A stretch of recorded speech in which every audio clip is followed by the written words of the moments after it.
Istanbul, capital of Turkey in all but name.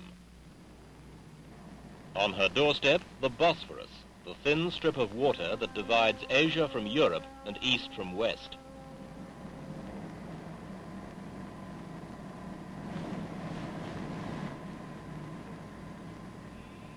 Her people and her religion come from the Asian shore. For 500 years, the teachings of Muhammad have dominated Istanbul. Today, this city, where once strutted the legions of Rome, is graced by the finest mosques of all Islam.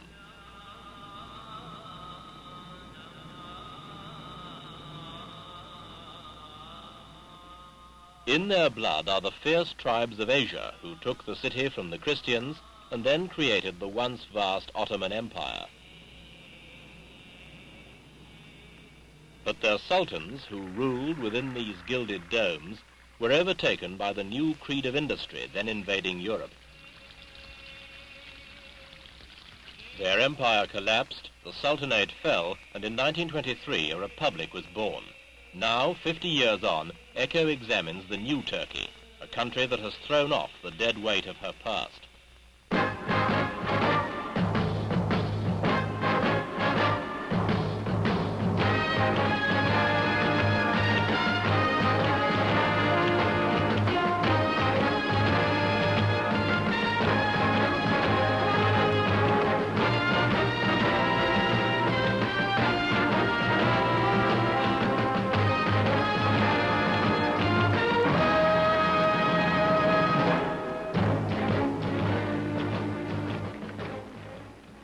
Turkey's republic has been dominated by one man, Mustafa Kemal Ataturk.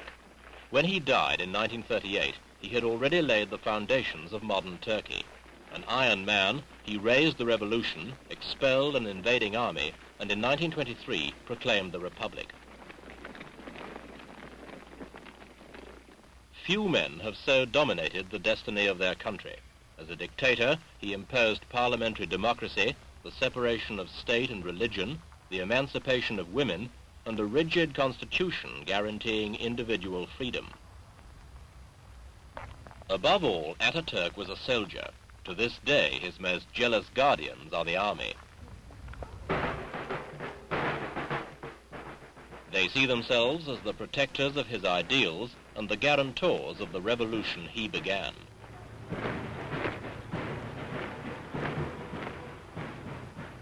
Twice they've intervened to save it, once in 1960 and again in 1971. The forces of dissension were beginning to shred the very fabric of Turkey. Behind the protected walls of the universities, Marxist students were arming for bloody revolution. Student violence erupted in Istanbul and Ankara. The Israeli consul general was murdered, other foreigners kidnapped. Communiques appeared from a Turkish liberation army, sounding alarmingly similar to the Arab Black September organization. The Turks, who detest public disorder, had had enough. And so had the army. The General Staff imposed martial law, isolated the men of violence, and demanded a new government that would enforce order in the streets and social reform in Parliament.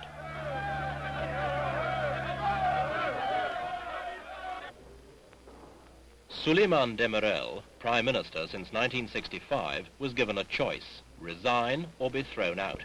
He chose political survival. But the new government would still be civilian. The army was unwilling to become a junta. Parliament went back to work under the scrutiny of army headquarters.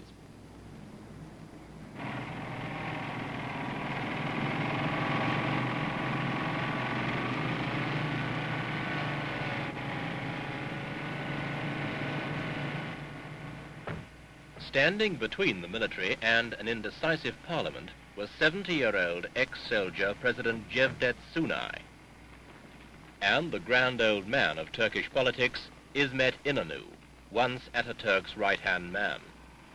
Through them, the army laid out a program of reforms to be carried out before a new election in 1973. But even under pressure, Parliament refused to be browbeaten. The reforms were to take nearly 3 years and 3 prime ministers to carry them through. Cevdet Sunay was a tired man when his term of office expired in March this year, but the army saw him off in style.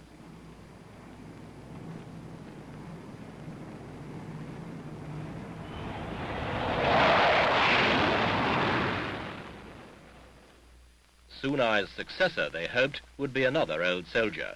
The Army Chief of Staff, General Göler, resigned ahead of his time, ready for the job of president. Once Ataturk sat here, like an old schoolmaster with a class of wayward children. But times have changed. We can't be treated like a platoon of soldiers, Inanu said. Parliament defied the army. General Göler was rejected. He needed 218 votes, but got only 81. The army lost face, but the reasons to interfere had gone. Democracy had found its feet again. It took 14 ballots to find a compromise president. A retired admiral, Fahri Karaturk. The man behind Parliament's defiance was Süleyman Demirel. Deposed in 1971, he's still an astute politician. Nevertheless, it took the army to force reforms he couldn't get through Parliament.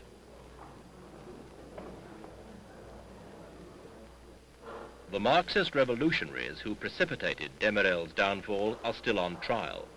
Many had been trained by Palestinian terrorists in Lebanon and Syria. They had hidden masses of Czech arms, explosives and uniforms under university buildings. Now their revolution has ended in Turkish courts. Martial law has been lifted. The streets have been pacified. The reforms of the last 3 years have given the Turks a fresh start on the road to progress laid out by Ataturk.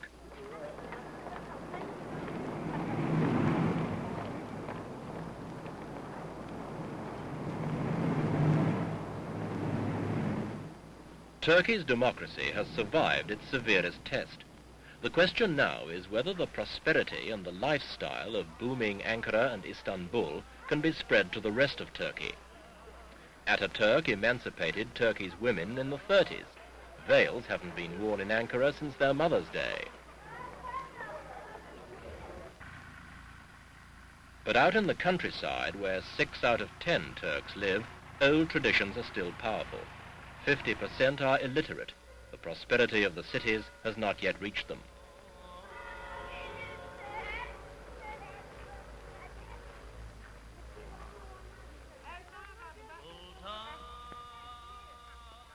Last year, in a brave gesture in the world fight against drugs, Turkey banned one of her peasants' most valuable crops, opium. But in return, the government passed the long-awaited land reforms that will enable millions of peasants to own the land they have tilled for centuries. To replace camels with tractors and ignorance with knowledge, the government has launched a vast expansion of rural education and investment. But Ataturk's revolution still has a long way to run. This family firm is still happy to make bricks the same way the ancient Egyptians did.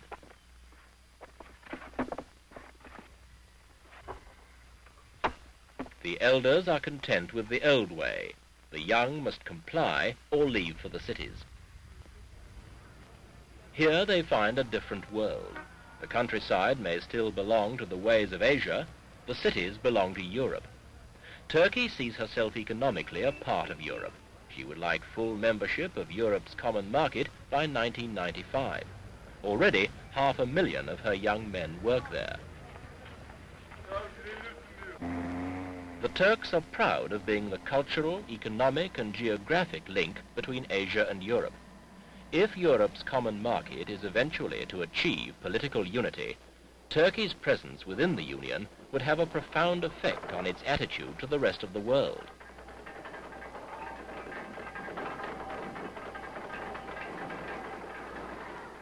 In the 50th year of her republic, Turkey has chosen to symbolize this vision by building a great bridge across the Bosphorus.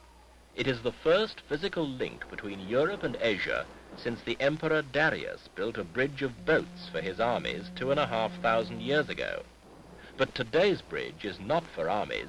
It is an artery of trade between two continents.